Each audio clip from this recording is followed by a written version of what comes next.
Hello, welcome to Vocabulary Wednesdays. I am Chris with Magoosh. Today we are taking more words from the article of the month, because there are actually two articles of the month, so this is the second article. Now, we have this cool word, Philistine. And it's funny, if you don't know a word, you go into like kind of root mode, which is okay. So you think Phil is to love, and steam is like a stone. So you love rocks, so maybe steam's like a big beer glass, and you love beer. Yes, that makes sense. But don't use roots. Philistine is an eponym. It's named after a group of people who used to live back in biblical land. They were kind of ignorant, backward folk, and so they were kind of laughed at as Philistines. Today, the word has a very specific definition.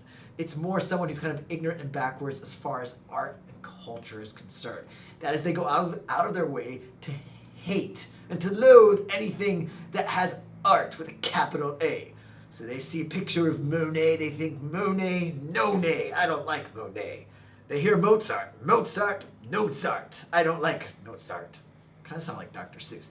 Anyway, point is, I'm not a Philistine. I love both of those things. I stare at water lilies for hours. But if you hate them and have no idea who Monet, Mozart, or what water lilies are, you might just well be a Philistine.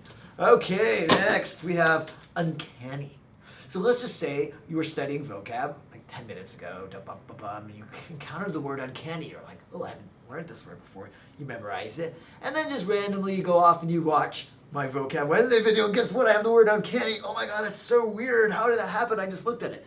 That's the meaning of uncanny. This kind of eerie coincidence. Like, oh, that's so weird. How did that just happen? It'd be uncanny and cool if you take the test like tomorrow and the word uncanny's on there. Hopefully it will be. Next, we have pliable. On one level, pliable is like clay. You can mold it. That's kind of the literal level. Figuratively, pliable means you can influence someone and you can kind of mold their personalities or opinions. So when they're politicians and they're running for presidents, as many are doing right now, they hope that the public, the voters, are pliable in their opinions and emotions, and therefore they can manipulate them and then get to the White House and do all scary Frank Underwood kind of things. Next, we have semantic.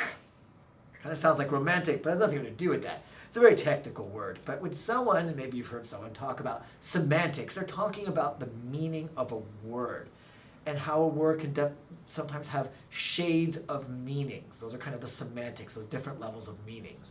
What do we mean when we talk about pliable? Do you mean someone can easily be manipulated, or do you just mean that you're trying to shape something? See, there's different levels of semantics or meanings. So a technical sounding word, not that fun, not cool like uncanny, but hopefully you'll remember it, and I will see you next week.